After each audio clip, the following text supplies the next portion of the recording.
안녕하세요. 네, 오늘은 남문교회 독서반 5월의 책이었던 나는 왜 믿는가 김성봉 목사님의 책을 잠깐 소개하는 시간을 갖도록 하겠습니다. 바로 이 책인데요. 복 있는 사람이라는 출판사에서 나왔죠. 예. 나는 왜 믿는가? 이제 이런 책들이 왜 나오게 되느냐 하면 우리가 이제 신앙생활을 하다 보면 늘 어떤 도전을 받습니까? 요즘에도 우리가 많이 도전받는 게 이거죠. 그 믿음 그거는 비논리적인 거야. 합리적이지 않아. 이런 도전을 받잖아요. 이게 이 책에서도 나오는데 버트란드 러셀이라는 영국의 최고의 지성이 나는 왜 크리스찬이 아닌가라는 작은 책을 냈잖아요. 그래서 이제 기독교를 조목조목 비판했고 또 현재에서도 리처드 도킨스 같은 사람들이 계속해서 과학과 신앙은 배치된다. 그래서 만들어진 신 이런 책들을 내고 이제 젊은 사람들은 그런 책 보면서 신앙을 가지는 거는 지성을 버리는 거구나. 이제 이런 생각을 많이 갖죠. 그러다 보니까 이 믿음을 가진 사람들이 위축이 되기도 하고 내가 왜 믿지? 하면서 시험에 들기도 하고 이런 일들이 자꾸 벌어져요. 특별히 이제 어린 친구들 같은 경우에 더 많이 그렇죠.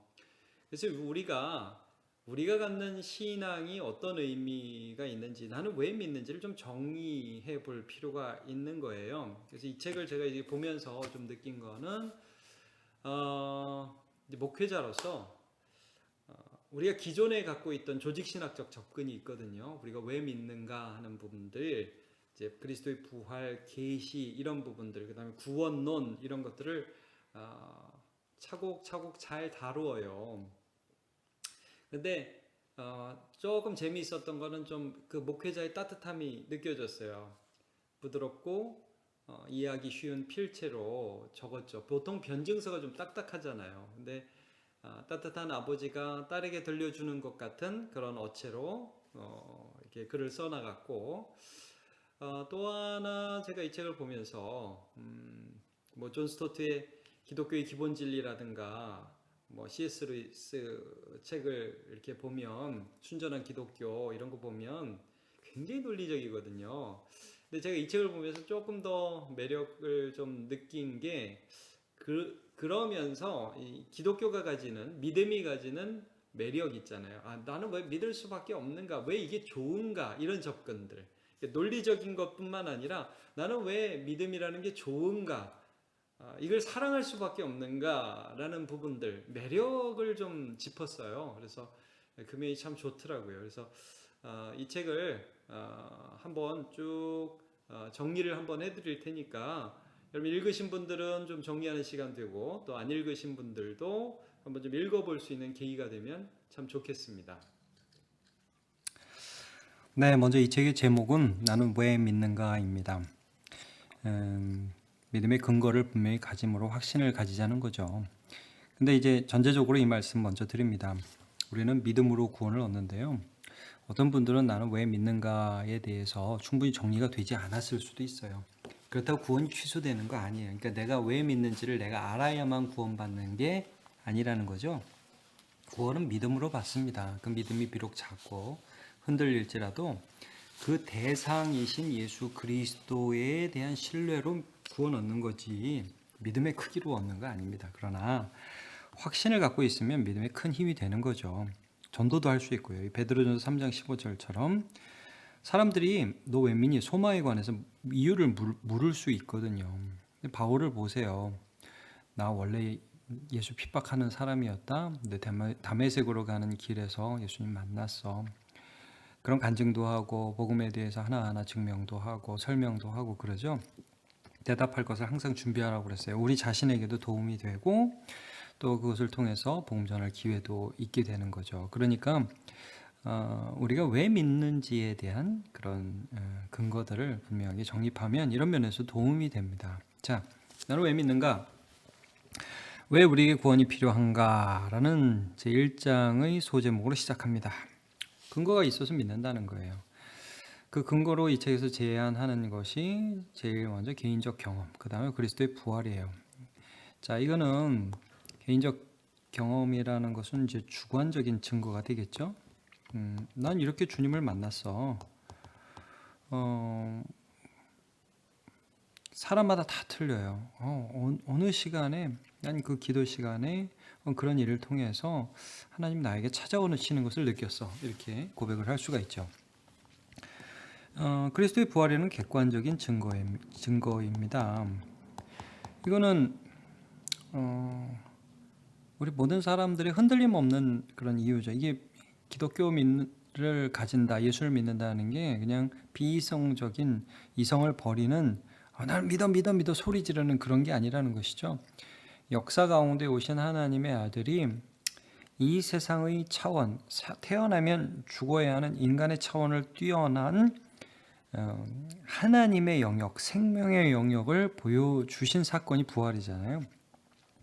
부활이 아니고서는 그 핍박과 고난이 많았던 초대교회의 성도들이 끝까지 믿음을 지키어서 오늘에 이르기까지 이 기독교가 지속되어 온 이 사실, 이 역사를 설명할 수가 없다는 거예요. 그래서 우리에게 왜 구원이 필요한가라고 할 때 나는 왜 예수님을 믿는가? 분명한 근거가 있다는 걸 먼저 짚고 넘어갑니다. 자, 그러면 하나님을 믿는 이유 두 번째 챕터에서 중요한 거. 이제 하나님을 보여주셔서 믿는다. 왜냐하면 대부분의 사람들이 주장하는 게 뭡니까? 하나님 안 보인다. 보여주면 믿는다 이거잖아요. 근데 이제 조직신학에서 이 부분을 계시로 설명을 하죠. Revelation에서 보여주셨다. 나는 못 본다. 왜? 나하고 하나님하고 차원이 다르니까. 근데 하나님이 내가 볼 수 있는 차원으로 하나님을 보여주셨다. 그 첫 번째가 뭐예요? 창조세계 일반 계시죠? 하나님이 이 창조세계를 통해서 하나님의 신성을 보여주셨다. 봄, 여름, 가을, 겨울 하늘과 땅과 바다와 생물들을 보면서 우리는 경외감을 느끼죠. 신비감을 느끼죠. 하나님의 신성이 거기 드러났다는 게 이거 뭐라고 얘기하죠? 조직신학에서 일반 계시라고 그러죠. 일반 계시. 그러나 이것을 가지고 하나님을 충분히 알 수 없어요. 그래서 하나님을 좀 더 정확하게 보여주기 위해서 하나님이 우리에게 보여주신 것이 성경이고 예수 그리스도입니다. 사실 이게 다른 게 아니에요. 모든 성경은 사실은 이 성경이 예수님에 대해 증거하는 거죠. 너희가 성경에서 영생을 얻는 줄 아는 거로 성경을 묵상하거니와 이 성경이 곧 내게 대하여 증언하는 것이로다. 예수님 말씀하시잖아요. 그러니까 예수님을 통해서 하나님이 어떤 분이신지를 우리가 알게 되죠. 그래서 그분을 통해서 하나님 계시구나. 하나님 이런 사랑, 이런 공의의 하나님이시구나. 이런 능력이 있으시구나 하는 것들을 알 수 있게 해 주셨고 그분에 대한 기록이 성경에 기록되어 있어서 우리는 믿는다는 거예요. 그럼 또 뭐가 계시냐? 이분이 또 재미있는 말을 해요. 예수 그리스도가 그럼 안 보이잖아 지금. 그거 안 보이는 예수 그리스도를 이 세상에 보여주는 하나님의 계시 방법이 뭐예요, 여러분? 교회라는 게 교회. 교회를 통해서 하나님이 하나님을 보여주고 계시죠. 그리고 일상에서 우리의 삶과 함께 계신 그분이 오늘도 세상 가운데 하나님을 나타내고 계시다는 거예요. 그러니까 하나님 못 봤어 이런 핑계를 할 수 없게 오늘 하나님이 역사하고 계시다. 믿음으로 보는 더 큰 새 세상 세 번째인데, 자, 이런 믿음이 뭐예요? 안 보이는 걸 보는 눈이잖아요. 우리가 이 예수님을 통해서 사실은 하나님을 보지 못했어요. 그러나 그 하나님을 보게 되죠. 우리가 왜 믿냐? 분명히 봐서 믿는 게 아니라 믿어져서. 보이지 않지만 더 다른 차원이 있다는 수많은 가능성에 대해 내 마음이 열려서 믿음이 있어서 보게 된다는 거예요. 물질 너머의 더 큰 차원이 믿어진다는 거예요. 3차원이 어떻게 4차원을 판단하냐? 여러분, 개미가 어떻게 사람을 판단하죠? 도마뱀이 어떻게 과학을 이해할 수 있을까요? 사람이 어떻게 하나님을 이해할 수 없을까요? 이해 못해요. 그러니까 여러분, 우리가 하나님을 온전히 이해한다는 게 아니라 내가 상상할 수 없는 차원의 하나님이 계시다는 걸 인정하는 거예요. 이게 믿음이라는 거죠. 완전히 이해해서 믿는 게 아니라 믿음으로 이해하기 시작하는 것이고, 그래서 더 믿게 되고, 그래서 더 알게 되는 것, 이것이 믿음과 또 그 믿음 안에서의 깨달음의 관계죠. 자, 나는 왜 믿는가? 이제 새로운 차원으로 시작을 해요. 처음에 이제 부활, 그리스도의 부활, 개인적인 어떤 경험들, 그 다음에 계시의 측면을 살펴보았다면, 이제 여기서 4과와 4장 5장에서 설명하는 건 뭐냐면 죄의 문제예요. 사실은 인간이 죄를 보기 시작하면서 하나님을 보기 시작한다는 말씀을 해주고 있어요. 두려움이 우리를 구원한다. 진실로 그러하다. 이게 무슨 말이냐면 답을 먼저 읽어볼게요. 가장 확실한 건 인간이 죄인이라는 사실이다. 이게 분명하다는 거예요. 인간이 죄인이라는 사실. 살아가면 살아갈수록 분명히 드러나는 것이 있는데 사람 안에 있는 죄악이라는 거예요. 거기에서 인간 안에 자연스럽게 내재되어 있는 심판에 대한 두려움, 의로우신 하나님에 대한 두려움이 우리 안에서 일어난다는 거죠. 그 두려움 때문에 의로우신 하나님이 보여요.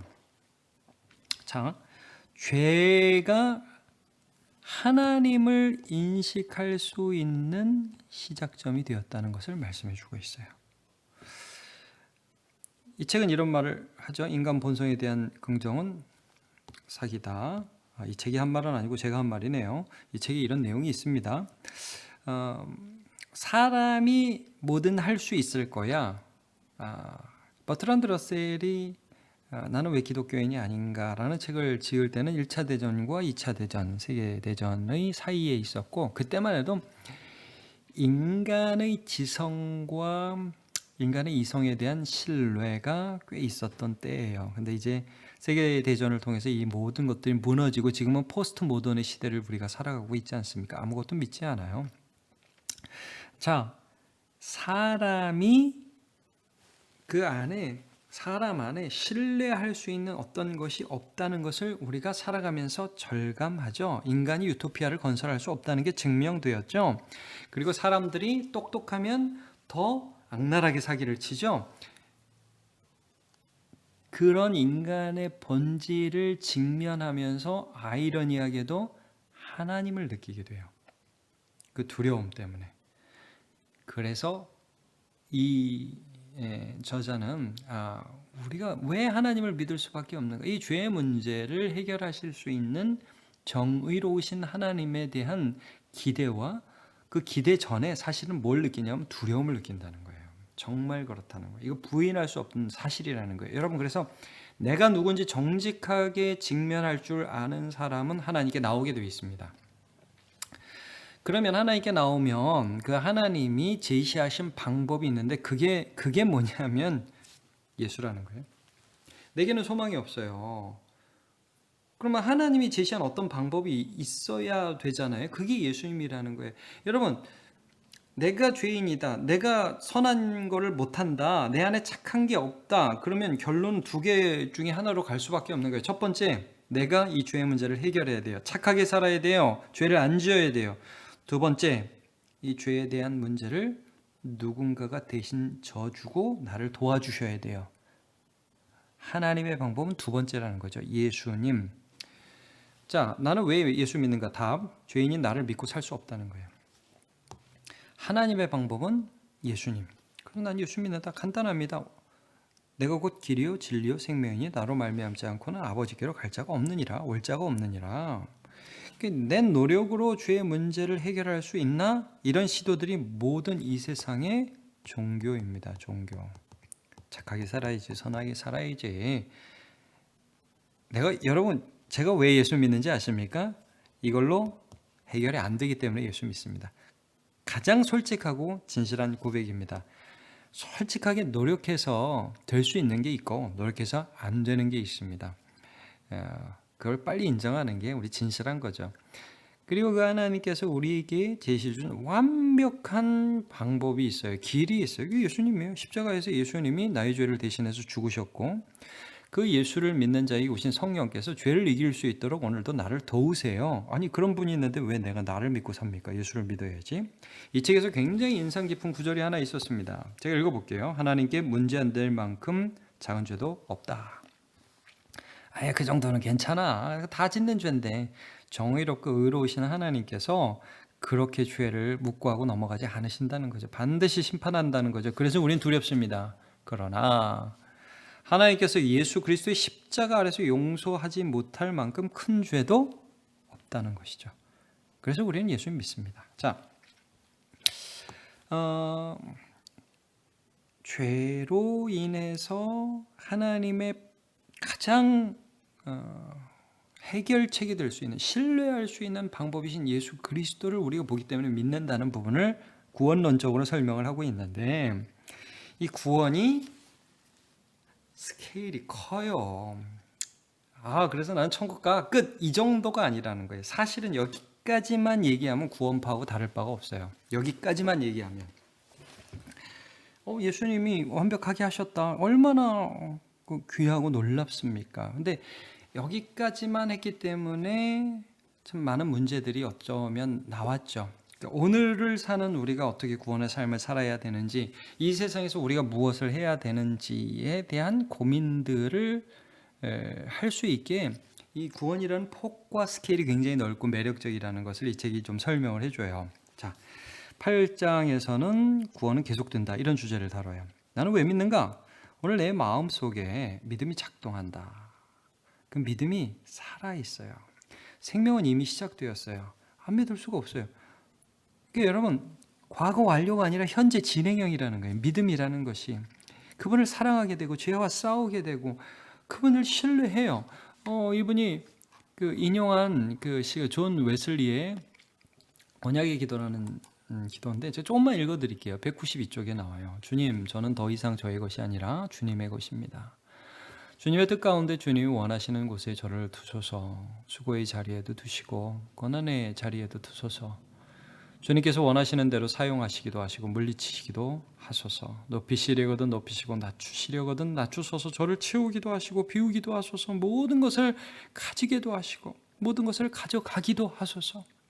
주님의 기쁨을 위해 기꺼이 마음 다해 모든 것을 주님 손에 내어놓습니다. 영광스럽고 복되신 성부 성자 성령 하나님, 주님은 저의 것이며 저는 주님의 것입니다. 그렇게 되게 하소서. 제가 이 땅에서 맺은 언약이 하늘에서도 맺어지게 하소서. 아멘. 여러분, 구원은 이 땅에서 시작돼서 하늘까지 이어지는 겁니다. 계속됩니다. 그러니까 오늘이라는 시간에 의미가 있다고요. 그래서 나는 믿습니다. 아니, 어느 무슨 종교가 만약에 이런 거라면 1년에 한 번, 일주일에 한 번 어떤 신전에 가가지고 기도 한 번 하고 그 다음은 내 마음대로 막 살고 그 신과 상관없이 살고 그 뭐 1년에 한 번 또 일주일에 한 번 가서 기도 한 번 하고 오고 나의 삶과 상관없는 믿음이라면 그게 진짜일까요? 오늘 영향력이 있다는 거예요. 그것이 영원까지 이어진다는 거예요. 영생 곧 유일하신 하나님과 그가 보내신 자 예수 그리스도를 아는 것이니이다. 자, 구원은 넓고 큽니다. 구원의 스케일에 반해서 믿는다. 이게 무슨 말이냐면 여러분, 우리는 구원을 너무 개인 구원에 제한해서 봤다는 거예요. 온 우주를 향한 것이라는 거죠. 피조물들도 하나님의 아들들이 나타나는 것을 고대한다고 그랬어요. 로마서에 보면. 여러분, 하나님의 아들들이 나타나는 곳마다 하나님의 구원이 펼쳐지기 시작했어요. 노예가 해방되기 시작했어요. 서로 존중하기 시작했어요. 여성들의 인권이 존중되기 시작했어요. 아이들이 소중하게 대함을 받기 시작했어요. 나만 천국에 간다는 어떤 이기적인 마음이 충족되는 것으로 끝나는 게 복음이 아니라는 거예요. 구원이 굉장히 넓고 크다는 거예요. 나를 통해서 하나님 무슨 일을 하신다는 거예요. 나는 이게 매력적이에요. 그래서 믿어요. 자, 그 다음 볼까요? 그 안에 머물러 산다. 아까 봤던 거하고 같은 의미예요. 현재라는 시간에 의미가 있어요. 왜? 나를 도와주는 분이 내 안에 계시다. 우리가 이제 최근에 말씀 나눈 것처럼 성령님은 내 안에 거하시는 분이에요. 그래서 우리가 성전 아닙니까? 성령이 내주하시는 전, 하나님이 계시는 전. 아니, 내 안에 주님이 계셔서 오늘날 말씀을 생각나게 하시고 그분을 사랑하는 마음을 주시고 죄를 이길 힘을 주시는데 내가 이분을 믿어야지 누구를 믿습니까? 아는 만큼 사랑한다. 자, 내가 믿는 이유는 이겁니다. 믿으니까 내가 변하더라. 전에는 못하던 걸 하더라. 전에는 못 참는 거를 이젠 참더라. 전에 사랑하지 못했던 것들을 사랑하더라. 주님이 조금씩 내 인격의 변화를 이루어 가신다. 살아갈수록 나를 더 아름답게 하시는데 겉사람은 후패하지만 속사람 날로 새로워지는데 어떻게 안 믿을 수가 있냐. 나는 그래서 믿는다. 나를 아름답게 하잖아요. 자, 구원을 써먹다. 굉장히 재미있는 표현입니다. 빌립보서 말씀을 이제 인용한 거죠. 두렵고 떨림으로 너희 구원을 이루라. 빌립보서 2장 12절 말씀이죠. 자, 두렵고 떨림으로 구원을 진지하게 생각을 해라. 이 말이에요. 그러면서 구원을 이루라라는 말씀 매일의 삶 속에서 실행해라. 구원을 써먹어라. 현재적인 의미가 있다고 그랬죠. 이분이 이제 이 장에서 말씀하면서 예로 든 게 이제 벤 위더링턴 박사예요. 자기의 스승이기도 한데 이제 오래 자주 강의를 듣는데 자기 딸에 대한 이야기를 하더라는 거죠. 이 딸이 2012년 1월 11일 날 33살의 나이에 죽게 됩니다. 크리스티라는 딸이었는데 심장의 문제로 아무도 없는 데서 쓰러지는 바람에 911 도움을 받지 못하고 죽게 됩니다. 딸 생각하면 지금도 너무 슬퍼서 눈물이 난다고 그렇게 얘기를 하고요. 굉장한 비통과 아픔을 표현해요. 근데 이분이 그 얘기를 하면서 이런 얘기를 하더라는 거죠. 지금 너무 슬프지만 자기가 안 돼요. 뭘 아냐? 부활이 결국 죽음을 뒤집어 놓을 것이라는 사실을 안다는 거예요. 여러분 어떻게 보면 이렇게도 얘기할 수 있겠죠. 알아도 슬프다. 그게 내 믿음이지만 너무 고통스럽다. 예, 우리 현실이 그렇습니다. 그러나 또 거기에서 다시 반대로 얘기하면 알아도 슬프지만 슬퍼도 아는 거예요. 또 어떤 면에서. 그래요. 나는 오늘 눈물을 흘려요. 나는 그 염려가 막 내 속을 뒤집어 놔요.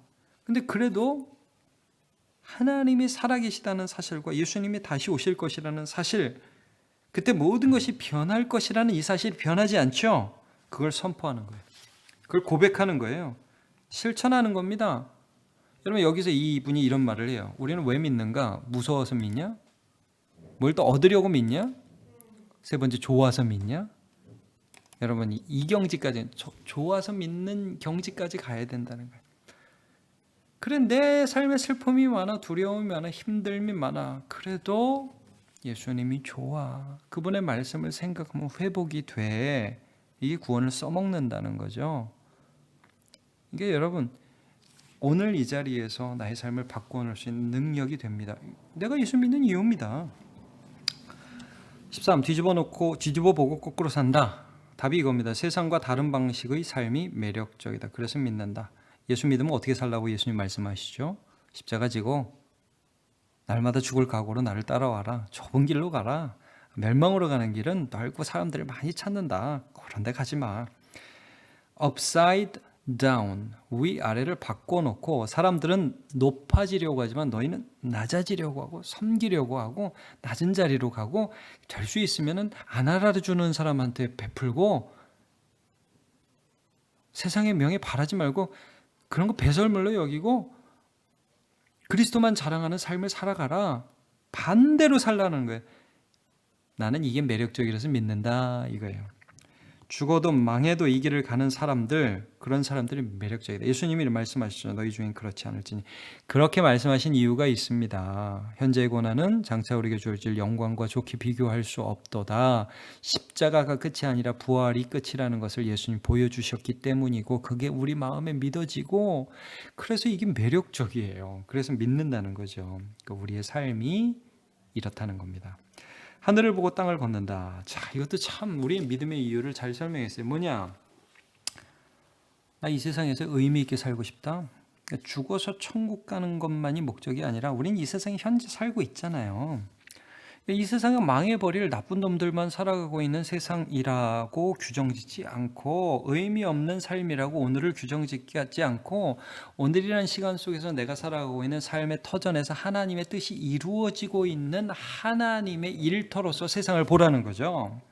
그러면 내가 믿는 이유가 있는 거예요. 나는 주님을 믿으면서 오늘도 나를 통해서 주님께서 하나님의 뜻을 이 세상에 이루어 가시고 계시기 때문에 안 믿을 수가 없어요, 이거죠. 여러분, 믿음의 이런 근거와 이유를 가지고 풍성한 신앙생활 하시길 바라고요. 이 책 좋은 책이에요. 아직 못 읽어보신 분들은 좀 읽어보시면 좋겠고, 읽은 분들도 한번 잘 정리해 보시면 좋겠습니다. 감사합니다.